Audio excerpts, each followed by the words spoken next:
एक गांव में चारुलता उर्फ चारू नाम की एक बेहद सुंदर स्त्री रहती थी। चारुलता को अपनी सुंदरता पर बहुत घमंड था। चारू आराम से सो रही थी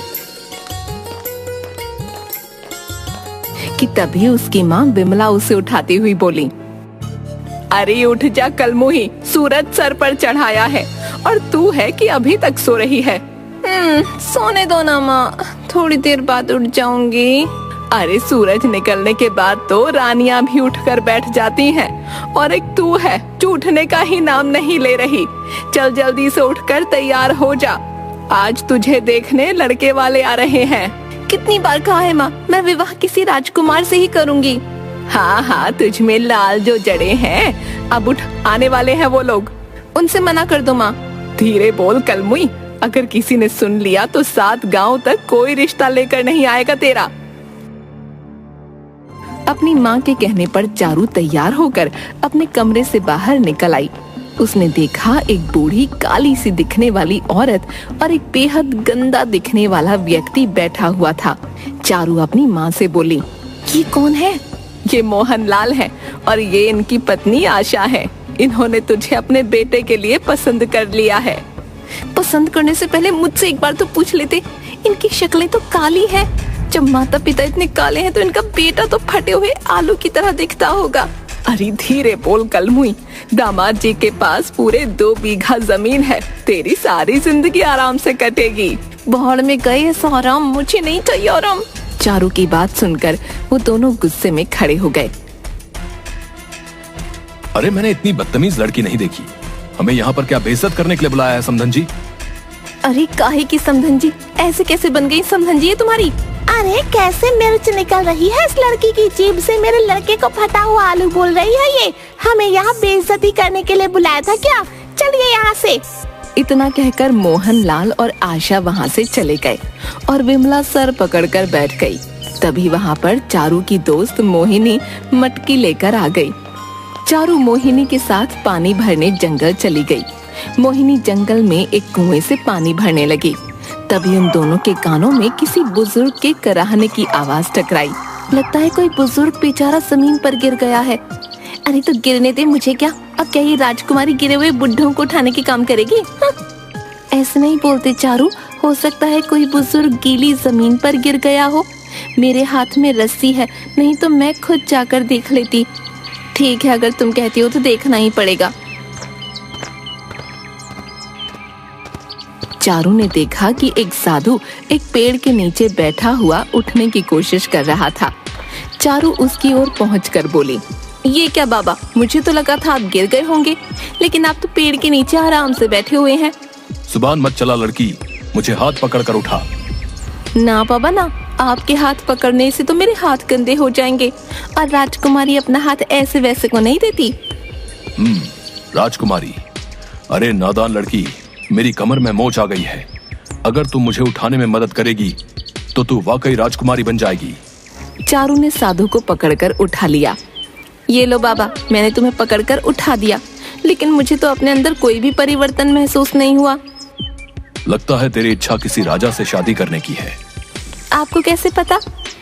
तेरी बातें सुनकर। तेरी जीभ तो कैंची की तरह कतर कतर चलती है, लेकिन है तू सुंदर। मांग, क्या मांगती है? साधु की बात सुनकर चारू मजाक उड़ाने वाले अंदाज में साधु की ओर देखने लगी। मेरी तरफ ऐसे मत देख कन्या, मैं कोई मामूली साधु नहीं हूँ। वही तो मैं देख रही हूँ बाबा, बोल तो ऐसे रही हो जैसे मैं जो भी मांगूंगी आप फट से मेरी मांग को पूरा कर दोगे। लेकिन मत भूलो, कुछ देर पहले मैंने आपको हाथ पकड़कर आपकी उठने में मदद की थी। अगर आप इतने ही पहुँचे हुए साधु हो तो अपनी कमर खुद क्यों नहीं ठीक कर लेते? इतना बोलकर चारुलता जोर जोर से हंसने लगी। चारुलता को हंसता देखकर साधु के चेहरे पर क्रोध झलकने लगा। कुछ बातें साधारण मानव के समझ से परे होती हैं। बेवकूफ कन्या, तेरी हंसी ने मुझे क्रोध दिला दिया है। बोल, क्या चाहती है तू? चारू हंसते हुए बोली, मैं अपना जीवन एक रानी की तरह बिताना चाहती हूँ। बोलो, क्या तुम मुझे ऐसा वरदान दे सकते हो? और क्या तुम्हारा वरदान काम करेगा, या तुम्हारे दिए हुए वरदान का हाल भी तुम्हारी कमर की मोच की तरह होगा? कुछ समय बाद इस राज्य के राजमहल में एक बहुत बड़ा स्वयंवर होने जा रहा है। बहुत से देशों के राजा उस स्वयंवर में हिस्सा लेने के लिए आएंगे और वहां पर बहुत ही सुंदर राजकुमारी अभी अपने वर तलाशने राजमहल में आएंगी। तू स्वयंवर में चली जाना। तुझे देखकर कोई भी उन दूसरी राजकुमारियों को पसंद नहीं करेगा। सबकी नजर तुझ पर ही जाएगी। लेकिन जाने से पहले एक बार फिर से अपने फैसले पर विचार कर लेना। क्या तू वाकई ऐसा चाहती है? कितनी बार बताऊं? हाँ, मैं वाकई राजा से विवाह करना चाहती हूँ और राजकुमारी बनकर अपने जीवन को व्यतीत करना चाहती हूँ। राजकुमारियों का जीवन देखने में बड़ा ही सुंदर लगता है बेवकूफ कन्या, लेकिन उनके जीवन में कितनी कठिनाइयां होती हैं शायद तुझे इसका अंदाजा नहीं है। जा, मैंने तुझे वरदान दिया, जैसे ही तू स्वयंवर में जाएगी हर कोई राजा तुझसे ही विवाह करना चाहेगा। इतना कहकर साधु क्रोधित होकर वहाँ से चला गया। चारू हंसती हुई मोहिनी के पास आ गई। क्या हुआ चारू, तू हंस क्यों रही है? चारू ने मोहिनी को हंसते हुए सारी घटना बता दी। ये मजाक का विषय नहीं है चारू, हो सकता है कि वो वाकई कोई बहुत पहुंचा हुआ साधु हो। उसने तुझे वरदान दिया है। पागल हो गई है क्या? उस साधु की कमर में मोच थी, वो उठकर खड़ा तक नहीं हो पा रहा था। भला जो अपनी कमर की मोच का दर्द ठीक नहीं कर सकता, उसके दिए हुए वरदान का क्या भरोसा? जरूर वो कोई पाखंडी साधु था, बेवकूफ कहीं का। एक बार कोशिश करने में क्या हर्ज है? हो सकता है वो साधु सही बोल रहा हो और तू जो सपना देखती है, क्या पता तेरा सपना सच हो जाए। मोहिनी, अभी तो तभी पता लगेगा ना जब वाकई इस राज्य में स्वयंवर मनाया जाएगा। फिलहाल तो अभी दूर दूर तक कोई सूचना नहीं है कि अपने राज्य में ऐसा कुछ हो रहा है। चारू उस साधु का मजाक उड़ाते हुए मोहिनी के साथ साथ मटकी उठाए घर पर चली गई। लेकिन कुछ ही महीनों के बाद पूरे राज्य में राजकुमारियों के स्वयंवर का ऐलान हो गया। स्वयंवर के बारे में सुनकर मोहिनी खुश होती हुई चारुलता के पास आकर बोली, अरे चारू, तूने कुछ सुना? अपने राज्य में एक बहुत बड़ा स्वयंवर होने वाला है। अलग अलग देशों के 4 राजा उस स्वयंवर में भाग लेंगे और अलग अलग देशों की बहुत सी राजकुमारी भी उस स्वयंवर में हिस्सा लेंगी। जिस राजकुमारी को जो राजा चुनेगा वो उस राजा की पत्नी बन जाएगी। इसका मतलब वो साधु सही बोल रहा था। मैं भी बहुत देर से इसी बात के बारे में सोच रही हूँ, लेकिन मेरी समझ में नहीं आता कि क्या हमें राजमहल में घुसने की इजाजत मिलेगी। अरे कोशिश करने में क्या जाता है, चल वो आज का ही दिन है। कुछ ही वक्त के बाद वो स्वयंवर शुरू होने वाला है। कहीं ऐसा ना हो कि वक्त निकल जाने के बाद तेरे पास पछताने के अलावा कोई रास्ता ना हो। मोहिनी की बात सुनकर चारू की आंखों में चमक आ गई। वो मोहिनी के साथ राजमहल की ओर चली आई। वो दोनों राजमहल के गेट पर जा पहुँचे कि तभी सैनिक ने उनको रोककर कहा, तुम अंदर नहीं जा सकती, यहाँ आम नागरिकों का जाना मना है। इतना कहकर जैसे ही उस सैनिक की निगाह चारू पर पड़ी, पता नहीं उसे क्या हुआ। अरे तुम तो वाकई बहुत सुंदर स्त्री हो। लगता है तुम कहीं की राजकुमारी हो जो भेष बदल कर राज्य घूमने के लिए निकली है। जाओ अंदर जाओ, इससे पहले कि तुम पर किसी की नजर पड़ जाए। और ये तुम्हारे साथ कौन है? उस सैनिक की बात पर चारू मुस्कुराती हुई बोली, ये मेरी दासी है मोहिनी। ये हमेशा मेरे साथ ही रहती है। अब जल्दी से मेरा रास्ता छोड़ो, मुझे अंदर जाने दो। सैनिक ने तुरंत उसे अंदर जाने की इजाजत दी। मोहिनी को चारू की ये बात बिल्कुल भी पसंद नहीं आई। मोहिनी आहिस्ता से बोली, ये क्या चारू, तेरे तो अचानक तेवर ही बदल गए। उस सैनिक ने गलती से तुझे राजकुमारी क्या समझ लिया? तूने तो मुझे अपनी दासी बना दिया। अरे छोड़ ना, क्या फर्क पड़ता है, चल चल अंदर चल। अंदर एक बहुत बड़ा स्वयंवर चल रहा था। उस स्वयंवर में राजा वीर सिंह, रतन सिंह, धीर सिंह और विजेंद्र सिंह सिंहासन पर बैठे हुए थे और सामने बैठी रानियों को प्यार भरी नजरों से देख रहे थे। तभी वहाँ चारू और मोहिनी आ गईं। जैसे ही उन चारों राजाओं की नजर चारू पर पड़ी, वो चारों के चारों राजा चारू के रूप को देखकर मंत्रमुग्ध हो गए। मुझे मेरी राजकुमारी मिल गई। ऐ सुंदरी, कौन हो तुम? क्या नाम है तुम्हारा? मेरा नाम चारुलता है।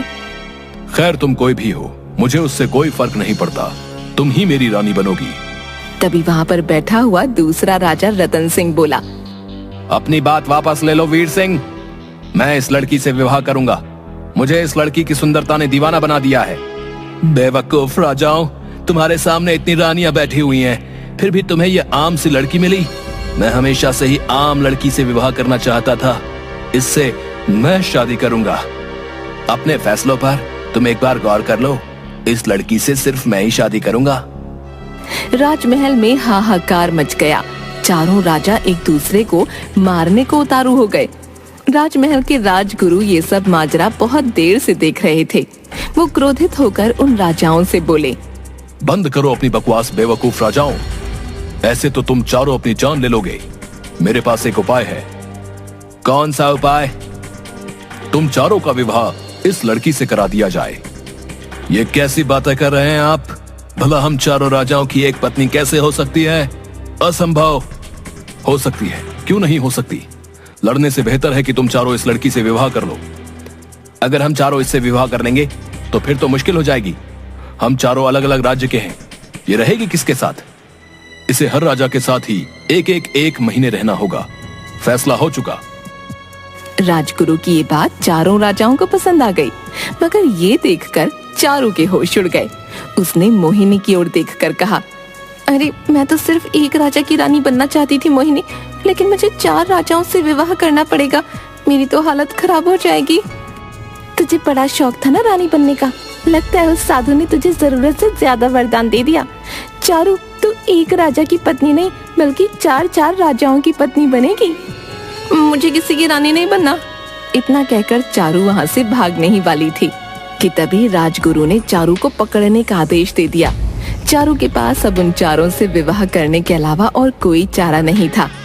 चारू का विवाह उन 4 राजाओं से हो गया। विवाह होने के बाद वीर सिंह खुश होते हुए बोला, सबसे पहले इस सुंदरी पर मेरी नजर गई थी, क्योंकि अब ये मेरी रानी बन गई है, इसलिए सबसे पहले ये मेरे साथ रहेगी। ऐसे तुझ में क्या लाल जड़े जो ये सबसे पहले तेरे साथ रहेगी? मत भूलो राजा वीर सिंह, अब ये मेरी भी पत्नी है, इसलिए सबसे पहले ये मेरे साथ रहेगी। नहीं, मेरी रानी सबसे पहले मेरे साथ रहेगी।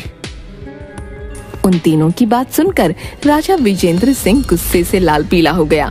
वो तुरंत तलवार निकाल कर बोला, तुम तीनों राजाओं का अंत मेरे ही हाथों लिखा है। वैसे भी मैं तुम तीनों पर हमला करने ही वाला था, लेकिन मुझे तुम्हारे ऊपर हमला करने का कोई बहाना नहीं मिल रहा था। ये सिर्फ मेरी रानी है और ये सिर्फ मेरे साथ रहेगी। मैं अपनी रानी को किसी को हाथ भी नहीं लगाने दूंगा। अबे पागल हो गया क्या? मत भूल, हम सब ने भी इस सुंदरी के साथ विवाह किया है। और क्या बोला तू हम तीनों पर हमला करने वाला था? इसका मतलब है पिछले महीने जो गुप्तचर मेरे राज्य में पकड़ा गया था वो तेरा भेजा हुआ था। हाँ, मेरा भेजा हुआ था। तुम तीनों राजाओं की भलाई इसी में है कि चारुलता की तरफ देखना छोड़ दो। चारुलता सिर्फ मेरी पत्नी है। बेवकूफ राजा, राजगुरु का आदेश है कि रानी एक महीने हम 4 राजाओं के साथ रहेगी। तुम राजगुरु के आदेश का अपमान कर रहे हो। भाड़ में गया राजा राजगुरु का आदेश। भाड़ में जाओ तुम सब। मैं नहीं मानता कि रानी का विवाह तुम तीनों के साथ हुआ है। सच तो यह है कि इस सुंदरी से मुझे पहली नजर में प्यार हो गया था। बंद करो अपनी ये बकवास राजा विजेंद्र सिंह। तुम मेरे आदेश के खिलाफ जा रहे हो। मैंने लड़ाई रोकने के लिए ही इसका विवाह तुम चारों से करवाया है। मुझे कोई फर्क नहीं पड़ता। अब तो जो जीतेगा वही इस रानी को लेकर जाएगा। इतना कहकर राजा विजेंद्र सिंह ने तलवार निकालकर एक ही बार से राजा वीर सिंह को घायल कर दिया। तेरी इतनी हिम्मत कि तूने मेरे ऊपर हमला कर दिया, अब तेरी खैर नहीं। इतना कहकर वीर सिंह ने भी अपनी तलवार से राजा विजेंद्र सिंह पर बड़ा खतरनाक वार किया। राजा विजेंद्र सिंह वहीं ढेर होकर गिर गया। मैंने राजा विजेंद्र सिंह को खत्म कर दिया है। अब रानी सिर्फ मेरे साथ जाएगी। तीनों राजाओं में भयानक जंग छिड़ गई। चारू सर पकड़कर वहीं पर बैठ गई। ये राजा तो आपस में तेरे लिए कुत्ते की तरह लड़ रहे हैं चारू। अभी भी मौका है, राजमहल से भाग निकलते हैं। कहीं ऐसा ना हो कि ये तीनों आपस में लड़ते लड़ते एक दूसरे की जान ले लें। अगर ऐसा हुआ तो इस राजमहल का राजगुरु तुझे इसका दोषी समझेगा। यहाँ से अपनी जान बचाकर भाग। चारू नजर बचाकर मोहिनी के साथ राजमहल से भाग गई।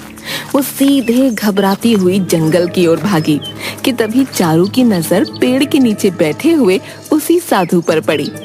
चारू दौड़ती हुई उस साधु के पास पहुंचकर बोली, मुझे बचा लीजिए साधु महाराज। क्या हुआ कन्या, तुम इतनी घबराई क्यों हो?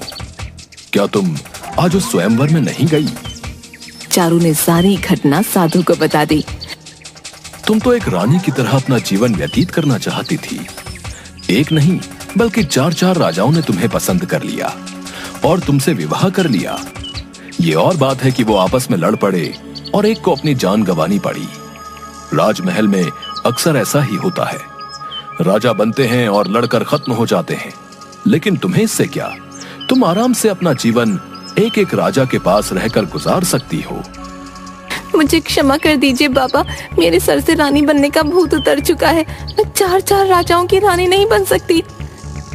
4 नहीं 3, एक तो मारा जा चुका है। जो भी हो, मैं अब रानी नहीं बनना चाहती। साधु को चारू को देखकर तरस आ गया।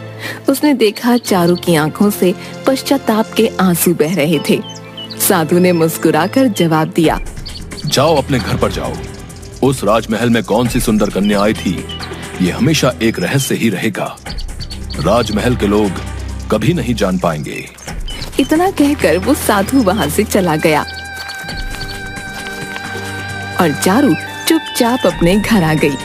उस दिन के बाद से चारू के दिल से रानी बनने का भूत उतर गया था।